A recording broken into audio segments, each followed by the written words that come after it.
Sa gitna ng group photo sa birthday party ng misis ko, sinabi niya nang may pangaasar, lumabas ka sa picture. Nakakasira ng itsura ang mukha mo. Lumayo ako sa frame at nagpatuloy sa paglalakad. Sumakay sa kotse at umalis nang hindi lumilingon. Kalaunan nung gabi, may nag-text sa akin na isa sa mga kaibigan niya. Umiiyak pa rin daw siya. Pero hindi alam ng misis ko na matagal ko nang pinaplano ang pag-alis ko. At ang sumunod na nangyari ay tuluyang sinira ang perpektong buhay na akala niya'y naitayo niya. Ako si Carlo Reyes. 41 anyos ako at hanggang 8 buwan na ang nakalipas, akala ko maayos ang aming pagsasama. Hindi perpekto, pero maayos. May matagumpay akong commercial real estate firm sa Makati, yung klaseng negosyo na nangangailangan ng mahabang oras at patuloy na atensyon sa detalye.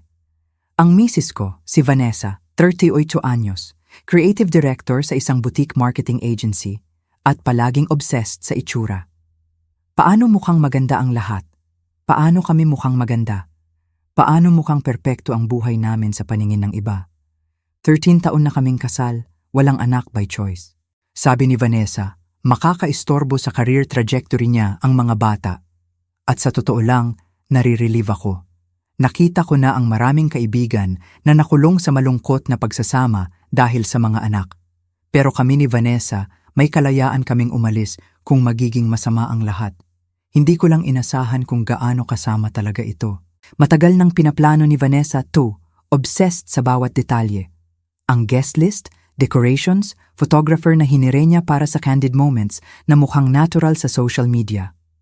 Nag-alok akong tumulong sa planning pero lagi niya akong pinapaypayan. Basta dumating ka lang at huwag mo akong ipahiya, yun ang eksaktong sinabi niya. Dapat yun na ang unang babala na hindi magiging maayos ang gabing yun. Nagsimula ang party ng 7 p.m. Dumating ako ng 6:45 na naka-navy suit na pinili niya noong nakaraang linggo. Pinilit niya akong subukan ang 4 na option. Pinuna bawat isa na parang judge sa fashion show kaysa tulungan ng asawa na magbihis para sa kanyang kaarawan. Pagpasok ko, halos hindi niya ako pinansin. Busy siya sa pagdidirekta sa photographer, isang batang 20s na si Tristan na tinatawag siyang V na parang matagal nang magkaibigan. Pinwesto niya ang sarili malapit sa railing kung saan maganda ang city lights bilang backdrop. Ang burgundy dress niya na sumasalamin sa golden hour sunset. Carlo, andito ka na, sabi niya nang mapansin niya ako, flat ang tono. Magsama-sama ka, huwag kang tumayo lang dyan na mukhang awkward. Kumuha ako ng inumin sa bar at nag-usap sa mga taong halos hindi ko kilala. Mga work friends niya na tinatrato ako na parang muebles. Mamahaling muebles na bagay sa decor pero walang totoong gamit. Ang best friend niya, si Lorna, binigyan ako ng sympathetic smile nang makita akong mag-isa malapit sa appetizer table. Kamusta ka na? Tanong niya ng mahina. Ayos lang, sinungaling ko. Sinusubukan ko lang na huwag makasagabal. Ang ekspresyon ni Lorna ay nagpapahiwatig na alam niya ang higit pa sa sinasabi. Pero bago pa siya makasagot, bumigwas ang boses ni Vanessa sa gitna ng ambient music. Lahat, group photo time, anunsyo ni Vanessa, kinakaway ang mga tao patungo sa designated spot. Si Tristan ang magko-capture bago magbago ang liwanag. Lumapit ako natural sa grupo, pumwesto sa gilid kung saan ako karaniwang nakatayo. May specific aesthetic si Vanessa sa social media. Malinis, polished, aspirational. Natutunan ko sa mga taon na minimal ang role ko sa visual story niya, naroroon pero hindi prominent.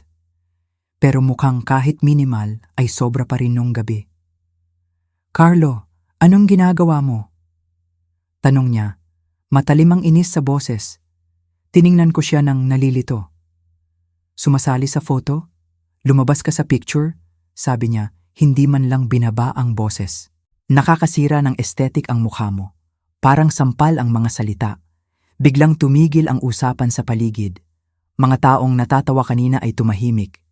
Kahit si Tristan ay binaba ang kamera, halatang hindi komportable. Tumayo ako roon ng mga 30 segundo, pinoproseso ang sinabi. Tapos biglang nag-click sa loob ko. Hindi galit, hindi sakit, kundi clarity. Purong kristal na clarity kung ano na talaga ang aming pagsasama.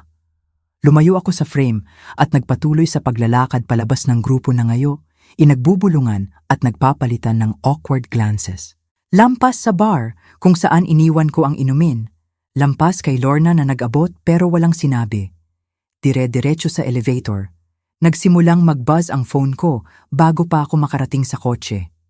Text pagkatapos ng text, tawag pagkatapos ng tawag. Inignore ko lahat. Pinatakbo ang makina, lumabas ng parking at nag-drive. Hindi pa uwi. Hindi ko kayang bumalik sa bahay na pinagsaluhan namin ni Vanessa sa loob ng 13 taon. Hindi ngayong gabi. Sa halip, nag-drive ako sa opisina, binuksan gamit ang keycard at umupo sa dilim, nakatitig sa Makati skyline sa pamamagitan ng floor-to-ceiling windows. Bandang hating gabi, nag-text si Lorna. Umiiyak pa rin daw siya. Sabi niya, hindi daw sinasadya. Yun, dapat daw tawagan ko siya. Tinitigan ko ng matagal ang mensahe. Tapos binlock ko ang number ni Vanessa at bumalik sa pagtitig sa city lights. Ano ang hindi alam ni na Lorna, Vanessa at lahat sa party na, yun ay matagal ko nang pinaplano ang pag-alis ko sa loob ng 8 buwan. Mula nang matuklasan ko na ang obsession niya sa perpektong itsura ay lampas pa sa Instagram filters at birthday planning. Bago ko ikwento kung ano ang natuklasan ko tungkol kay Vanessa, gusto ko munang humingi ng pabor. Kung naantig sa'yo ang kwentong to, kung nakaramdam ka na ng pagiging invisible sa sarili mong relasyon, pindutin mo ang subscribe button sa baba. Mag-comment ka ng kwento mo tungkol sa pagkakataon na na-realize mo na deserve mo ang mas mabuti. At i-like mo dahil malapit nang maging mas kawili-wili ang kwento.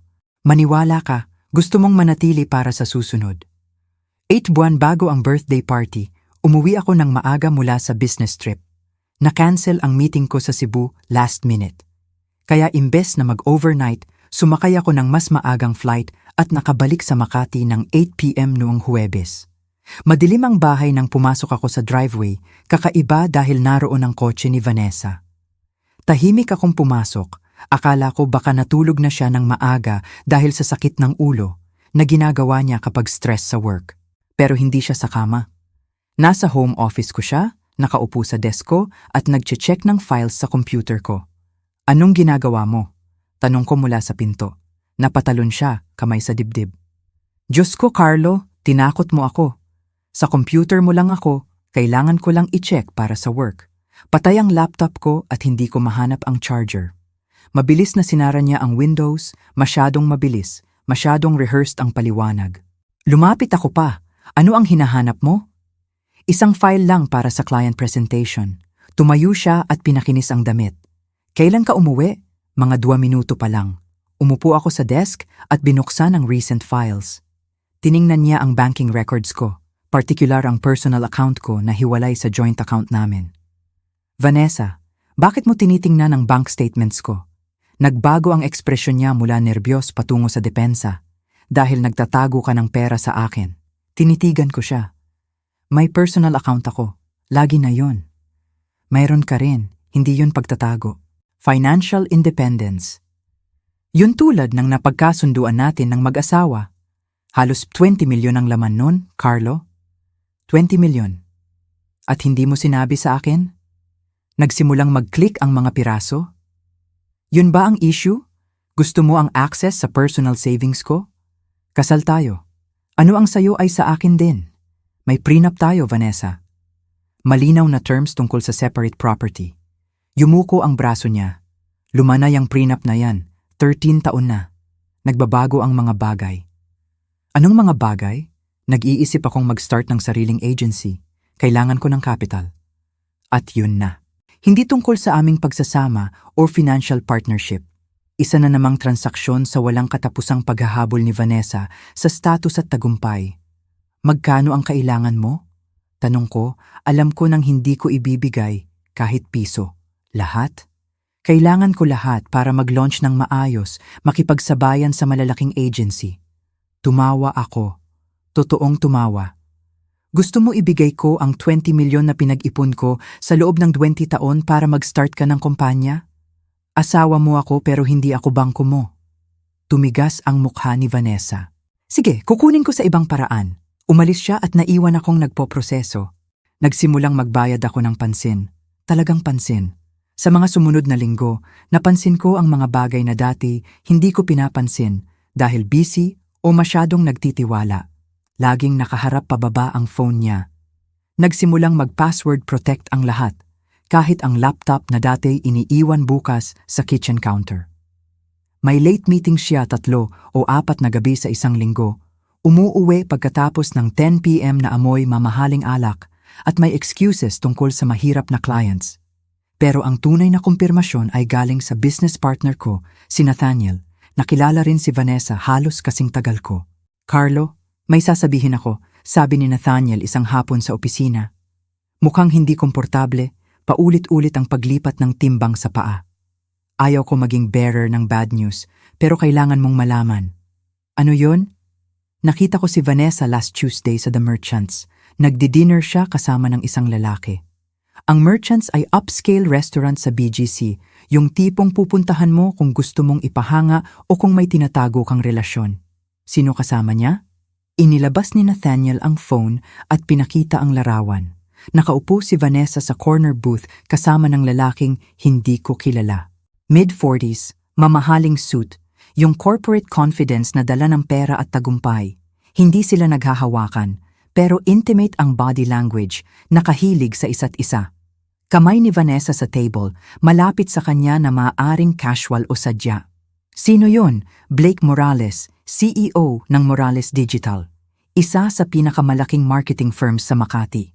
Lahat nag-click. Ang late meetings, bagong obsession sa itsura, bigla ang interes sa pera ko. Hindi lang iniisip ni Vanessa na mag-start ng sariling agency. Pinaplano niyang iwan ako para sa may mas maraming pera, status, at aesthetic appeal.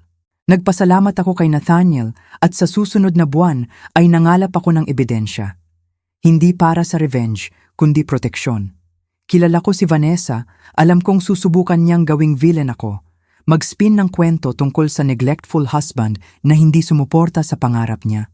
Kailangan ko ng patunay kung ano talaga siya. Nag-hire ako ng private investigator, si Rachel Torres, na espesyalista sa domestic cases at highly recommended ng isa sa attorneys ko. Maingat si Rachel. Sa loob ng 2 linggo, may photos na siya ng pagkikita ni Vanessa at Blake Morales sa hotels, restaurants, sa loft nito sa Makati. Hindi na nga sila nagtatago. Akala siguro masyadong tanga o busy ako para mapansin. Ang report ng investigator ay nagkumpirma ng hinala ko. Halos 6 na buwan nang magkarelasyon sina Vanessa at Blake. Nagkakilala sila sa industry conference at mukhang naniwala silang soulmates o ano pa mang term para bigyang katwiran ang pagsira sa kasal.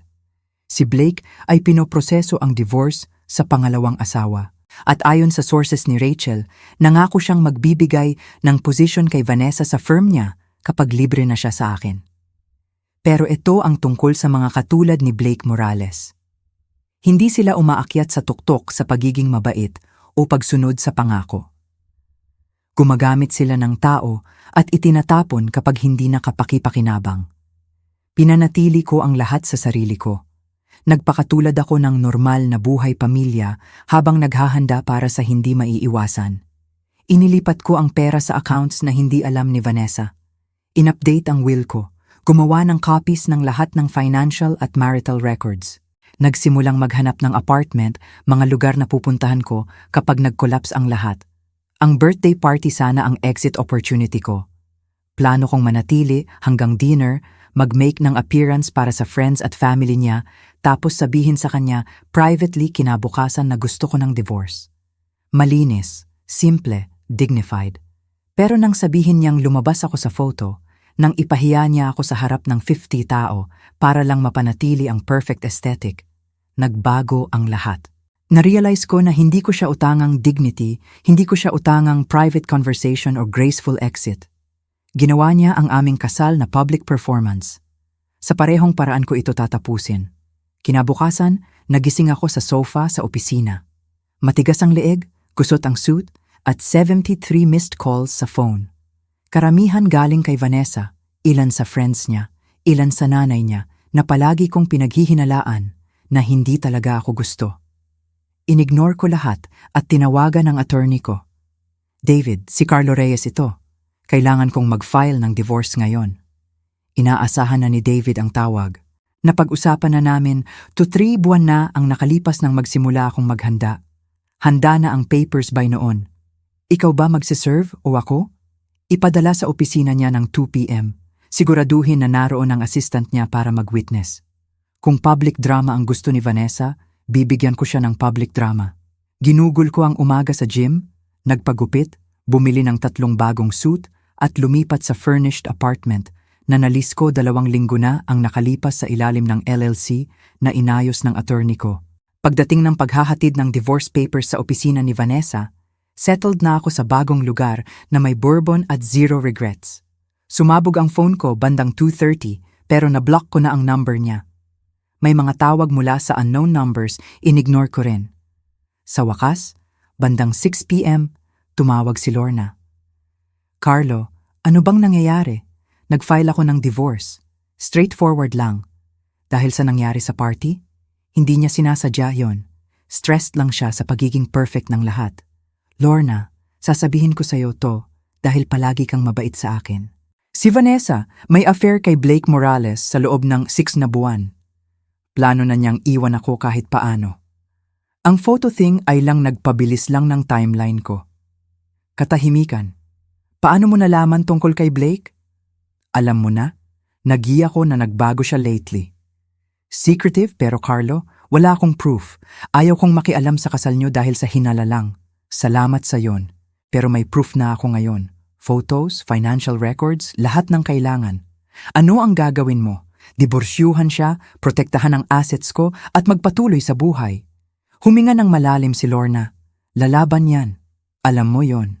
Hayaan siyang lumaban. Matatalo siya. Pagkatapos ko makipag-usap kay Lorna, nagbuhos ako ng isa pang bourbon at binuksan ang report ng investigator sa laptop. 200 pages ng dokumentasyon, photos ni Vanessa at Blake sa restaurants, hotels, loft niya, text records na nakuha ni Rachel sa paraan na hindi ko tinanong. Financial transactions na nagpapakita na si Blake ang nagbabayad ng hair appointments ni Vanessa, bagong wardrobe, kahit ang photographer para sa birthday party. Yung huling detalye ang nagpatawa sa akin.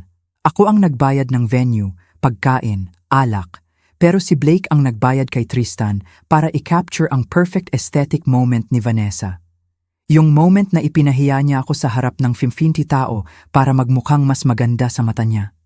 Mabilis ang paglipat ng divorce pagka-file ko.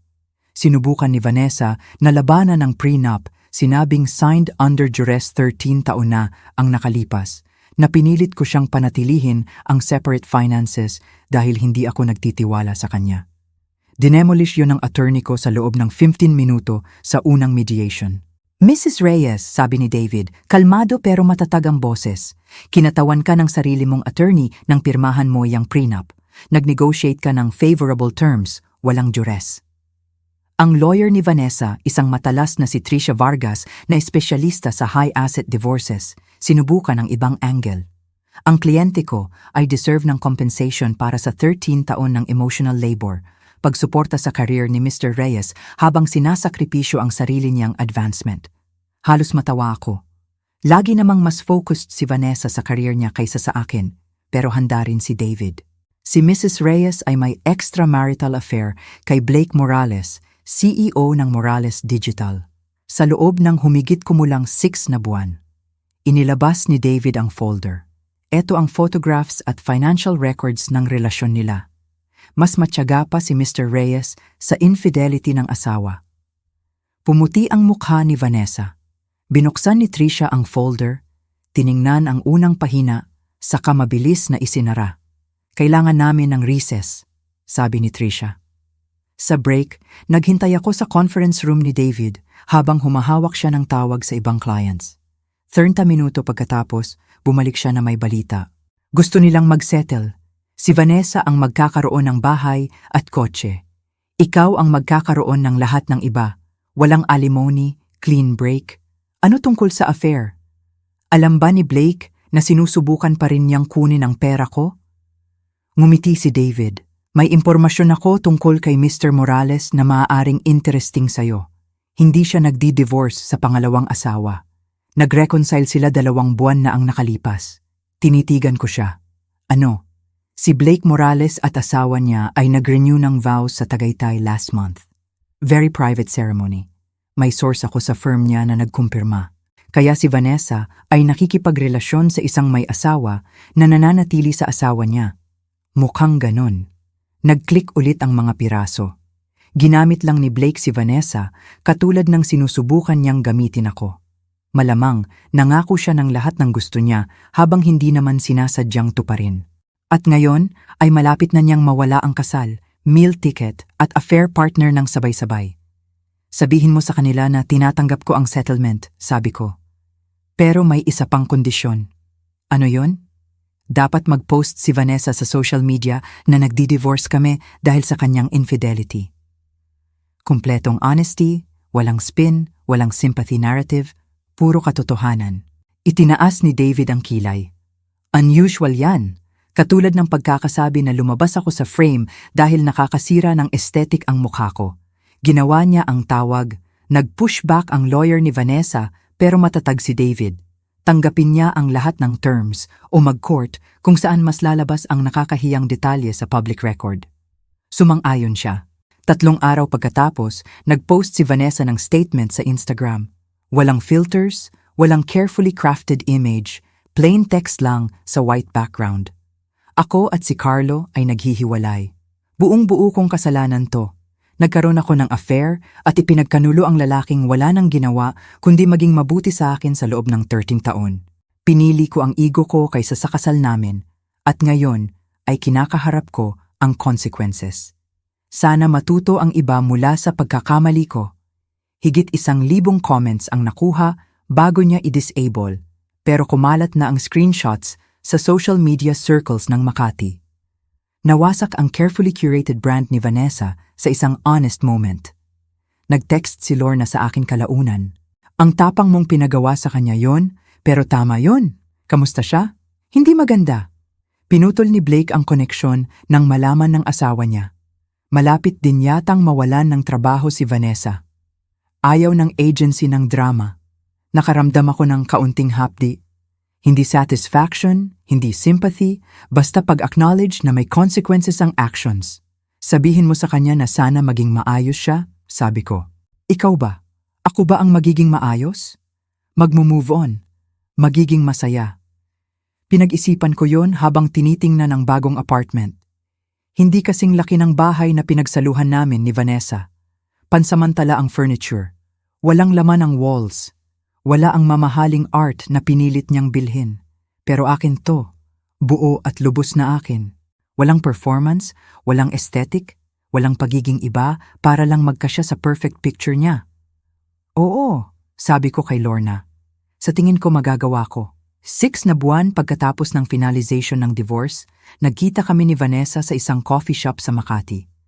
Magkaiba na siya, parang mas matanda, pagod.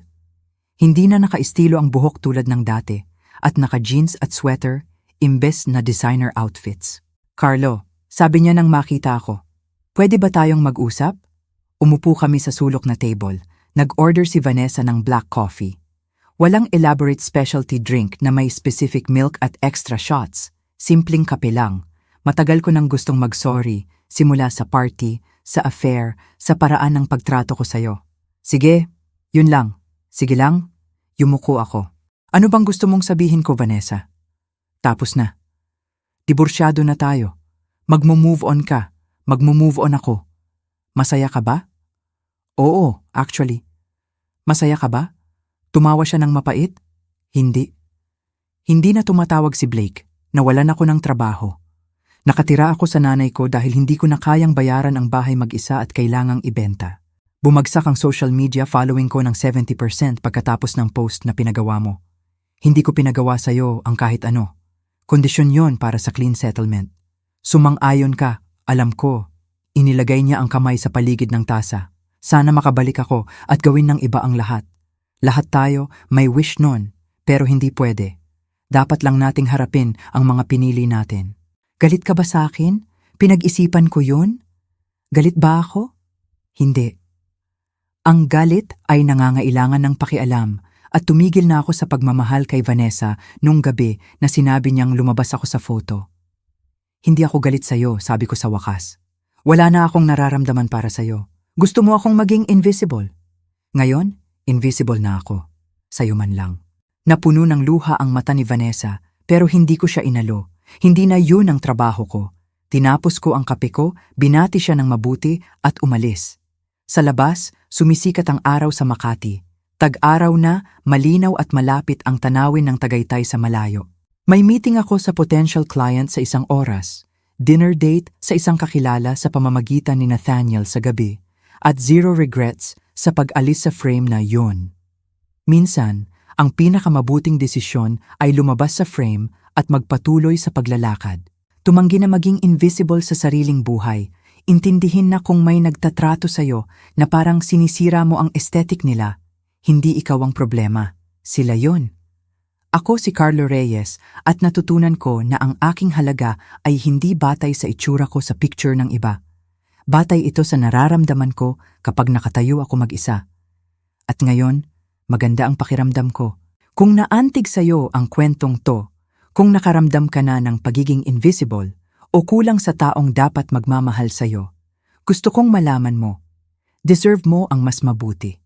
Deserve mo ang taong gusto kang kasama sa bawat photo na hindi magpapaduda sa'yo ng sariling halaga, na nakikita kang mahalaga kaysa optional. Salamat sa panonood. Huwag kalimutan mag-subscribe para sa higit pang kwento tungkol sa mga taong nakahanap ng tapang na umalis sa sitwasyon na hindi na nakakatulong sa kanila. Mag-comment sa baba ng kwento mo tungkol sa pagkakataon na pinili mo ang sarili kaysa sa inaasahan ng iba. At ilike mo dahil deserve mong makita. Hanggang sa muli, tandaan, kung sinabihan kang lumabas sa frame, baka oras na para lumabas ka sa buhay nila ng tuluyan.